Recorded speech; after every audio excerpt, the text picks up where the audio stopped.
ஏச்சைவ சாத்விகா பாவ ராஜசாஸ்தாமசாஸ்திரியே மத்த ஏவைதி தான் வித்தி நத்வம் தேஷ தேமயி.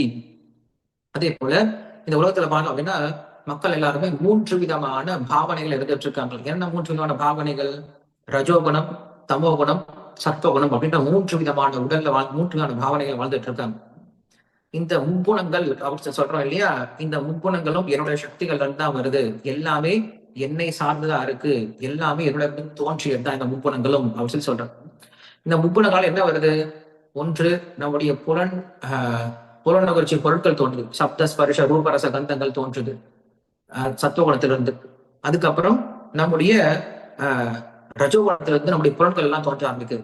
நம்முடைய தமோ குணத்திலிருந்து இந்த உடல் அப்படின்னு தோன்ற ஆரம்பிக்குது. இப்படியாக நம்முடைய முக்குணங்கள்ல இருந்து இந்த எல்லாமே தோன்றுது அப்படின்னு சொல்றேன். சொல்லி முடிச்சு அவர் சொல்றாரு, திரிபிர் குணமயிர்பாவை ஏபி சர்வமிதம் ஜகத் மோகிதம் நாபிஜானாதி லோகோ மாமஜமவ்யயம். அர்ஜுனா, இந்த 3 குணங்கள் இருக்கு இல்லையா, திரிபிர் குணமயிர் பாவை அப்படின்னு சொல்றாங்க. இந்த 3 குணங்கள் கொண்ட சத்வகுணம், ரஜோகுணம், தமோகுணம், இந்த 3 குணங்களால என்ன பண்ணுது? மக்கள் எல்லாம் கவர்ந்துருக்காங்க. மக்களுக்கு தான் யார் அப்படிங்கிற அடையாளமே தெரியாம வாழ்ந்துட்டு இருக்காங்க. நான் சொல்லியிருக்கேன் இல்லையா, நம்ம என்ன பண்றோம்? பொய்யான அடையாளத்தை போட்டு வேஷத்தை போட்டு உண்மையான அடையாளத்தை மறந்து போயிட்டோம். நம்முடைய உண்மையான அடையாளம் என்ன, நம்முடைய உண்மையான பேர் என்னன்றதை மறந்து போயிட்டோம். ஏன்? இந்த வேஷத்தினால். இந்த 3 விதமான குணங்கள் என்ன பண்ணிருக்கு? கவரப்பட்டிருக்கும். திருவேர் குணமயர் பாவை ஏவி சர்வமிதம் ஜகத்து சொல்றேன். இந்த உலகம் முழுவதும் எல்லாருமே இப்படி முக்குணங்களால கவரப்பட்டிருந்ததாக அர்ஜுனார். மோகிதம் ந அபிஜானாதி. அவங்க மோகிச்சிருக்காங்க, அவங்களுக்கு என்னை பற்றி தெரியவே தெரியும். மோகிதம் நாபிஜானாதி லோகோ மாம் அஜம் அவ்யயம்.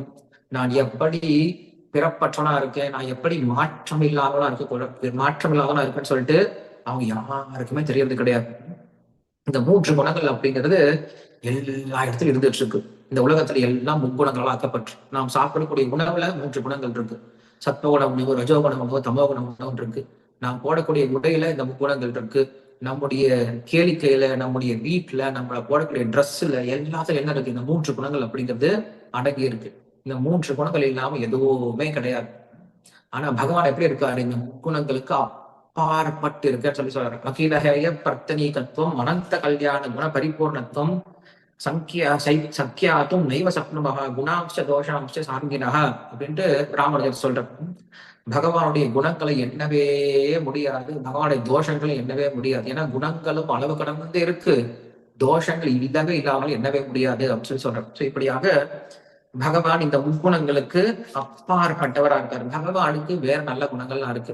பகவானுக்கு இந்த முக்குணங்கள் கிடையாது, ஆனா அவருக்கு நிறைய நல்ல குணங்கள் இருக்கு. என்னென்ன இருக்கு? சர்வசக்திமான், சர்வகாரகன், சர்வ நியந்தா, சர்வசுவாமி, சர்வ அந்தர்யாமி, ஜெகத்காரக, ஈஸ்வர, சர்வ பலப்பிரத, சர்வஜ, சர்வ கல்யாண குண சம்பூர்ண அப்படின்னு சொல்லிட்டு சர்வ சுலப அப்படின்ற பல குணங்களோட பகவான் இருந்துட்டு இருக்காரு. நமக்கு என்ன குணம் இருக்கு? சத்துவகுணம், ரஜோகுணம், தமோகுணம், இந்த 3 குணங்கள் தான் இருக்கு. சொல்லி முடிச்சுட்டு அதுக்கப்புறம் கிருஷ்ணன் சொல்றாரு, அர்ஜுனா, நான் இவ்வளவு குணத்தோட இருக்கிறேனே, இவ்வளவு பிரபாவத்தோட இருக்கிறேனே, ஆனா மக்கள் யாருமே நான் அடையிறது கிடையாது, யாருமே என்கிட்ட வர்றது கிடையாது. என்ன காரணம் தெரியுமா? கிருஷ்ணர் சொல்றாரு, இதற்கு நான் தான் காரணம் சொல்லி சொல்றேன். என்ன சொல்றாரு? தைவீகேஷா குணமயி மம மாயா துரத்தைய மாம் ஏ வயே பிரபத்தியந்தே மாயா மேதாம் தரந்திதே அப்படின்னு சொல்லி சொல்றேன். நாம் பகவானை அடைய முடியாம இருப்பதற்கு ஒரே ஒரு காரணம் என்ன தெரியுமா? மாயை அப்படின்னு சொல்றாங்க. நம்ம எல்லாருக்கும் ஆசை இருக்கு, பகவான் அடையலாம் அப்படின்னு ஆசை இருக்கு. நம்ம எல்லாருக்கும் புரியுது, பகவான் அடைஞ்சா நம்ம சந்தோஷமா இருக்கும் சொல்லி புரியுது. ஆனாலும் பகவானை அடைய முடிய மாட்டேங்குது. என்ன காரணம் தெரியுமா? மாயை அப்படின்னு சொல்லி சொல்றாங்க. சரி, இந்த மாயைனா என்னது? மாயை அப்படின்னா சாத்தான்னு சொல்றாங்களே மற்ற மதங்கள், அப்படி சாத்தானை போல இருக்குமான்னா கிடையாது. மாயை அப்படிங்கிறது பகவானுடைய சக்தி தான். பகவானுடைய சக்தியே பகவானை மறைத்து விடுகிறது. எப்படி சூரியன்ல இருந்து தோன்றக்கூடிய மேகங்கள் சூரியனை மறைச்சு வந்தோம், உண்மையில சூரியன் மறையறது கிடையாது, நம்முடைய கண்ணுக்கு மறைஞ்சிருக்கு. மேகம் விலகிடுச்சு அப்படின்னா சூரியன் நம்மளுக்கு தெரிய ஆரம்பிக்கும். அது போல மாயை அப்படிங்கிறது தெரியுமா? பகவானுடைய சக்திகள் தான். அந்த பகவானுடைய சக்தி என்ன பண்ணுது? நம்மளை பகவான் கிட்ட மறைச்சு வைக்குது. ஏன் மறைச்சு வைக்குது அப்படின்னா நமக்கு அதான் விருப்பம். நமக்கு பகவானை பார்க்கணும் அப்படின்ற விருப்பம் கிடையாது, ஆசை கிடையாது. நம்ம எல்லாருக்கும் பகவானிடம் மீது தூரமா இருக்கணும் அப்படின்னு ஆசைப்படும். அதுக்குதான் இந்த உலகத்துக்கு வந்திருக்கும். இந்த உலகத்துல நம்மளுக்கு பகவானை பார்க்கணும் அப்படின்னு ஆசை கிடையாது. பகவான் எல்லா இடத்தையும் தெரிய ஆரம்பிச்சிட்டாங்கன்னா நம்மளால இந்த உலகத்தை அனுபவிக்கவே முடியாது. சாப்பிடும் போது, தூங்கும் போது, ஏதாவது செய்யும் போது பகவான் அவளுக்கு எல்லா இடத்தையும் பகவானா தெரிஞ்சார் அப்படின்னா நாம எந்த காரியத்தையும் செய்ய மாட்டோம், பயந்துப்போம் இல்லையா? பகவான் எல்லா இடத்தையும் பார்த்துட்டே இருக்காரு அப்படின்னா இல்லையா? அப்ப பகவான் என்ன பண்ற கிட்ட அது எல்லாருமே தூரமா தான் விலகி இருக்காரு. அவர் சொன்னாரு, தெய்வீகி ஏஷா குணமயி மம மாயா துரத்தையே அர்ஜுனா, இந்த மாயை இருக்கா இல்லையா, இவள் என்னுடைய மாயை, என்னுடைய சக்தி. தெய்வீக ஏஷா குணமயி சொல்லி சொல்ற. இவன் என்ன பண்றான் அப்படின்னா எல்லாத்தையும் கட்டி போட்டு வச்சிடுறான். மம மாயா துரத்தையா, இந்த மாயை வெல்வது சாத்தியமே இல்ல, இது ரொம்ப கடினமானதுன்னு சொல்லி சொல்றேன். நான் சொன்னேன் மாயை அப்படின்னு சொல்லி சொன்னேன். மாயை என்ன தெரியுமா அர்த்தம்? ரொம்ப ஆச்சரியமூட்டுவதுதான் மாயை அப்படின்னு சொல்லி சொல்றோம். என்னது ஆச்சரியம்னா? என்னது? எது ரொம்ப சாதாரண விஷயமோ அது ரொம்ப உயர்ந்ததா காட்டக்கூடியது, எது ரொம்ப உயர்ந்த விஷயமோ அது ரொம்ப சாதாரணமா காட்டக்கூடியது ஆச்சரியமான விஷயம் இல்லையா? சோ மாயை நம்மளுக்கு இதான் பண்ணும். மாயை என்ன பண்ணும்? பகவான் ரொம்ப உயர்ந்தவர், அவர் அவளுக்கு வாழ்க்கையில முக்கியமானதாவே காட்டாது. இந்த உலகத்துல ஒண்ணு முக்கியமே இல்லாத விஷயத்துக்கு என்ன பண்றோம்? ரொம்ப முக்கியமா காட்டும். இது ரொம்ப முக்கியம் சார், இது செஞ்சே ஆகணும் அப்படின்னு நினைப்போம். மாயைன்னா இவ்வளவுதான் விஷயம். என்னது? எது ரொம்ப உயர்ந்ததோ அதை ஒண்ணுமே இல்லாம காட்டும். எது உண்மையில ஒண்ணுமே இல்லையோ அதை உயர்ந்ததை காட்டும். சோ இப்படிப்பட்டதான் மாயை அப்படின்னு சொல்றாங்க. ரொம்ப ஆச்சரியமானது, ரொம்ப ஆச்சரியகரமானது மாயைன்னு சொல்லி சொல்றோம். ஆச்சரியப்படுத்தக்கூடியது மாயாஜாலம் சொல்லி சொல்றோம் இல்லையா? பார்த்தா வந்து ஆச்சரியமா இருக்கும், ஆனா ஒண்ணுமே இருக்காது. மேஜிக் சொல்றோம் இல்லையா? மேஜிக் என்னது? பார்த்தா உண்மை இருக்கும், ஆனா அங்க ஒண்ணுமே இருக்காது. ஆனா ஆச்சரியம் பார்த்து அடே அப்பா எல்லாம் கைத்தட்டுவோம், மேஜிக் கைத்தட்டுவோம். அதான் மாயை, எனக்கு ஒண்ணு கிடையாது. சொன்ன உடனே அர்ஜுனன் கொஞ்சம் தயக்கப்பட்டானா. கிருஷ்ணா நீயே சொல்லிட்ட மாயையை வெல்லவே முடியாதுன்னு சொல்லிட்டு நான் என்ன பண்றது? நான் விட்டுட்டு இப்படியே போயிட்டுமான்னு சொல்லி கேட்கிறான். இருப்பா, முழு ஸ்லோகத்தையும் கேட்டுப்போம். அடுத்து என்ன சொல்றாரு? மாம் ஏவையே பிரபத்தியந்தே மாயாம் ஏதாம் தரத்தித்தே. என்னிடம் நீ சரணாகதி பண்ணா நீ மாயை வென்றலாம் அப்படின்னு சொல்றேன். ஏன்னா நான் தான் அந்த மாயினால என்ன பண்ணிருக்கேன், அவனை கட்டி போட்டிருக்கேன். கட்டி போட்டவன் என்ன பண்ண முடியும்? நம்மள அவிழ்த்து விட முடியும். சோ பகவான் தான் மாயினால நம்மளை கட்டி போட்டிருக்காரு. பகவான் நினைச்சா என்ன பண்ண முடியும்? அந்த மாயிலிருந்து நம்மள விலக்கிட முடியும். இங்க மதுசூதன சரஸ்வதி அப்படின்ற என்ன பண்றான் அப்படின்னா, இங்க மறுபடியும் மாம் ஏவையே அப்படின்ற இந்த வார்த்தை இருக்கு இல்லையா, என்னிடம் சரணாகதி பண்ண அப்படின்னா இங்க அவரு என்ன பண்றாரு? மறுபடியும் இந்த மாம் அப்படிங்கிற சப்தத்திற்கு அவரு ரொம்ப அழகான ஒரு விளக்கம் கொடுக்கிறார். என்ன சொல்றாரு அப்படின்னு பாருங்க. அனந்த சௌந்தரிய சார சர்வம்ய அகில கால கலாப நிலையம் அபிநவ பங்கஜ சோப அதிக சரண கமல யுகல பிரபாகம் அனுவரத வேணுமதன நிரதம் விருந்தாவன கிரீட சக்த மானசம் ஹேலோ திருத கோவர்தன் ஐக்க மகேஸ்வரம் கோபாலம் நிஷோதித சிசுபால கம்ச துஷ்ட சங்கம் அபிநவ ஜலசோப சரச சவரோகம் பரமானந்த கணமய மூர்த்திம் அதி வரைஞ்ச பிரபஞ்சம் அனவரதம் அனுசித்தயேன் திவசா அதி வஹயதி தத் மத் பிரேம மகாந்த சமுத்திர மக்ன மனஸ்தயா சமஸ்த மாயா குண விகாரைஹி ந விபூயந்தே அப்படின்னு சொல்லி முடிக்கிறார்.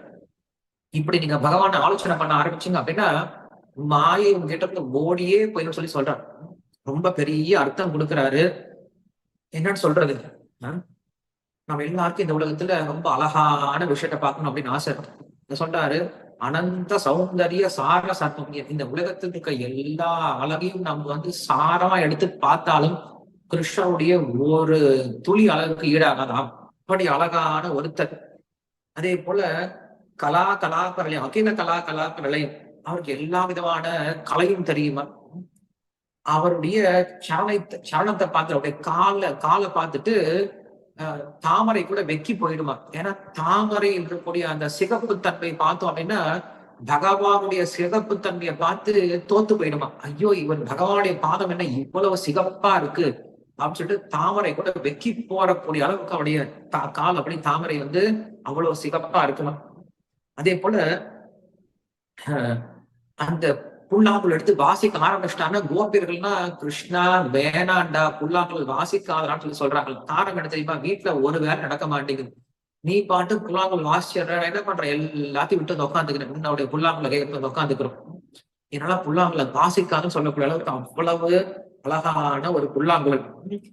அப்படிப்பட்ட அந்த பகவான் எப்படி இருக்கார் அப்படின்னா, அவர் குருக்ஷேத்திரத்துல இருந்தாலும் சரி, பிருந்தாவனத்துல இருந்தாலும் சரி, எப்பயுமே சிரிச்ச முகத்தோட தன்னுடைய தலையில ஒரு மயிலறகு வச்சிட்டு இருக்காராம். இந்த மயிலறகு அப்படிங்கிறது கிருஷ்ணருக்கே உண்டான ஒரு அடையாளம். எப்பயோ யசோதாமா என்ன பண்ணாங்க, ஒரு மயிலறகு எடுத்து கிருஷ்ணருடைய கொண்டையில சொல்லி விட்டாங்க சின்ன பையனா இருக்கும்போது. கிருஷ்ணர் அதை விடுறதே கிடையாது, வயசானாலும் அதை விடுறதே கிடையாது. குருக்ஷேத்திர போர்க்களத்துக்கு போறதுக்கு எல்லாம் தயாராகி கிளம்புறாங்க.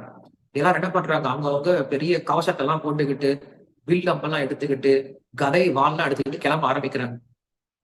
நம்ம கிருஷ்ணன் என்ன பண்ணாரு, ரொம்ப அழகா பட்டு பீதாம்பரத்தை எடுத்து போட்டுக்கிட்டாரு, நல்லா நகையெல்லாம் எடுத்து போட்டுக்கிட்டாரு, ஒரு பெரிய துளசி மாலை எடுத்து போட்டுக்கிட்டாரு இல்லையா.